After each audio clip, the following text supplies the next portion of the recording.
The wind arrived before dawn like a messenger from another century, sliding over the high desert and streaking the ranch grass with cold silver. In that hour when sleep loosens and instincts sharpen, the land seemed to hold its breath. Coyotes paused, the frogs hush.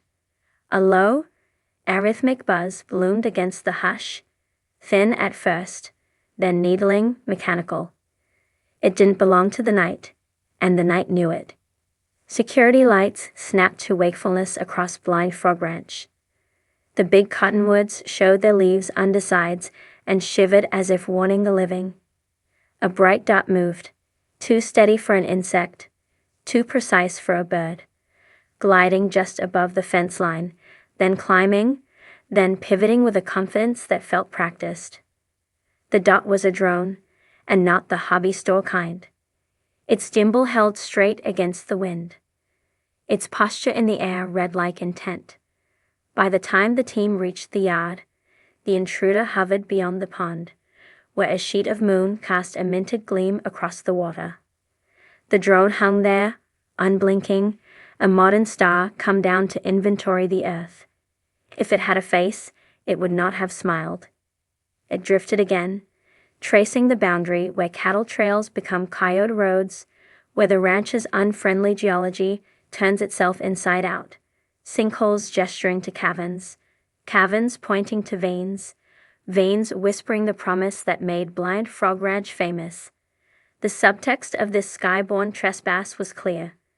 The ranch was no longer alone with its secrets.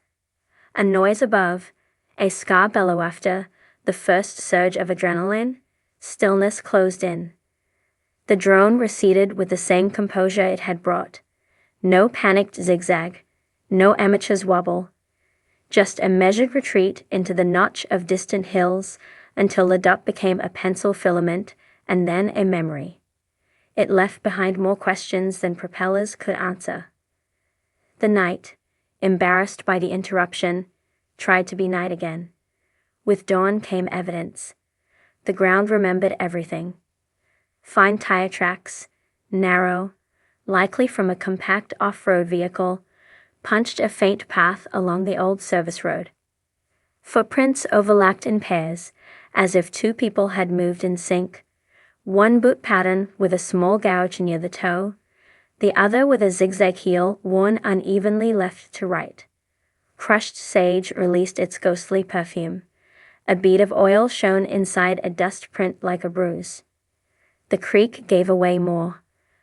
A crisp heel mark, set on a flat stone inches above the waterline, then nothing, an absence that implied a leap to avoid splashing, the practiced move of someone unwilling to announce arrival.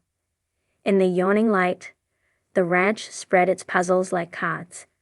The new fence sensor recorded a slice of conversation without words. Voltage spikes at 214, a break in the magnetic field at 217, restabilization at 218. Infrared cameras, previously the domain of coyotes and deer, offered frames of two figures crossing low, shapes hunched into the land, faces blurred into anonymity by hoods and the careless generosity of darkness. They were methodical, not rushing, not wandering. They moved like people who had studied maps. The earth is honest with sound. Down at the pond, a faint, repeating clink announced something metallic had kissed stone in the night. A snapped blade of bluegrass lay pinned beneath a cinder of scorched polymer, lightweight, layered, likely a fragment shed when the drone banked too low and grazed a boulder. It was as diagnostic as a fingerprint. The vault of the hills days later, the ranch's rhythm tried to shake the strangeness. The sun warmed the shoulders of the hills. The cottonwoods softened their warning to a green whisper. Yet the sky retained a wary look, as if the blue was stretched tighter than usual. The incident refused to recede into the backdrop of desert noise. Something had watched. Something had walked. When the ranch breathes, it does so through rock. Boreholes seethe with the stories of their depths. Caverns echo a language older than people. Following the footprints backward, the team found a line of disturbances that led toward the northeast corner boundary, a corridor of juniper and sand, a natural funnel that once guided deer, but now seemed to usher the uninvited. There, down a shallow draw, a new cairn had appeared that hadn't been there the week before.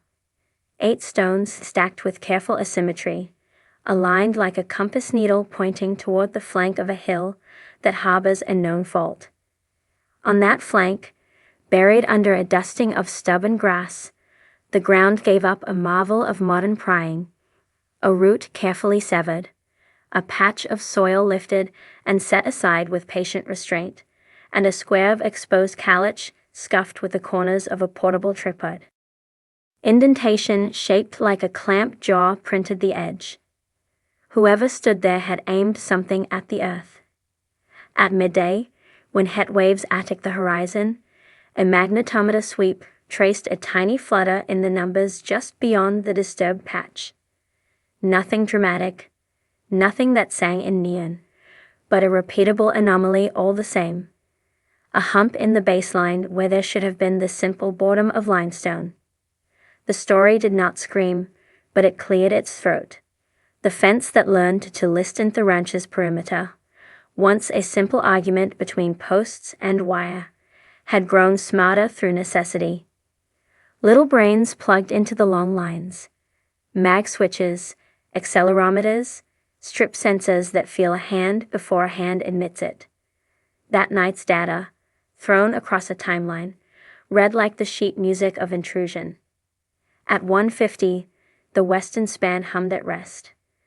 At 2:11, a low tremor at the northern gate registered a brush of pressure. At 2:13, a gate latch vibrated without lifting, tested, refused.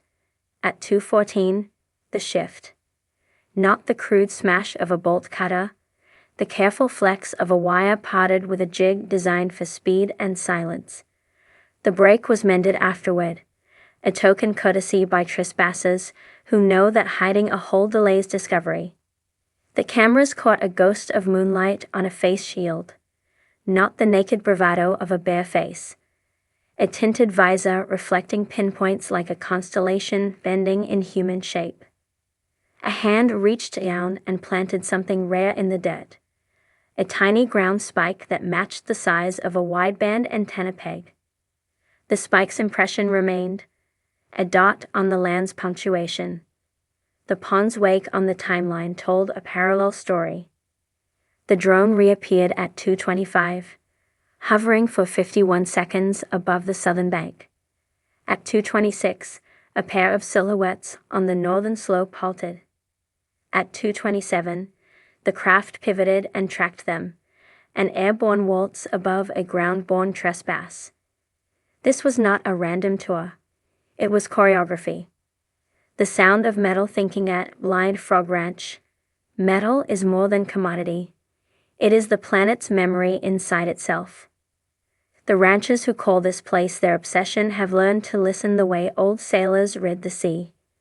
The borehole at Site 5A, long a temperamental instrument, had been murmuring for days. Thermal swings teased the senses. A static crackle haunted the lines. On the morning after the drone, the whispers cohered into a pattern. Conductivity nudged upward. EMF readings traced a sawtooth curve just above the normal jitter, as if a far-off transformer were humming under the dirt. Down the narrow cut to the cavern mouth, where daylight breaks itself on rock, a smell of damp stone lingered like a promise. The team stepped into the earth's throat and felt it close around them, cold, equalizing, indifferent. Their headlamps found the ancient watermark on the wall, the scalloped signature of water that had long since moved on. A fresh scrape near a limestone shelf told a recent tale. A shin had banged there. Dust drift had collected in 2 tracks that paused at a natural alcove and then turned back, as if the intruders were tracing, not trespassing, following a line drawn in their heads from a map or a rumor or both. Later, in the lab, A small scrape of polymer yielded a story under magnification. Multi-layered composite, abrasion-resistant, embedded with a thread of conductive mesh. Not a toy, not improvised. It bore the personality of equipment selected by someone who knows what the desert eats and what it spits out. The desert's witnesses the land, holds its witnesses lightly, but holds them all the same. A raven, canting its head in amused judgment, swooped over the cairn and tested a stone with its beak, as if evaluating human craftsmanship. 4 mule deer arrived in early evening and arranged themselves at the far fence with such exaggerated nonchalance that their curiosity was almost polite. In the wash, a pair of foxes traded positions at a den mouth, one facing the ridge, one facing the ranch, their stillness trapping all motion in the scene like a photograph. The intruders, whoever they were, had left. But something of them remained, the way a campfire remains as a ghost in the clothes of those who sat near it. The timeline of their visit threaded through the place. 2 entry points, 1 aerial scout, 1 ground vector, 1 pause at the borehole, 1 converge and vanish at the hill with the fault line. Their path sketched a geometry that spoke a single, unwelcome truth. They were searching for the same thing as the ranch, and they were not guessing. They were verifying. Echoes in the wires nights after, the ranch turned itself into an ear. Every wire was a nerve. Every sensor was an eyelid refusing to close. A new array, passive, patient, stared into the northern draws and listened for that same insect hum. The pond wore its moon-like armor. Somewhere, a rabbit made a small choice that meant the difference between living and not living, and the desert applauded invisibly.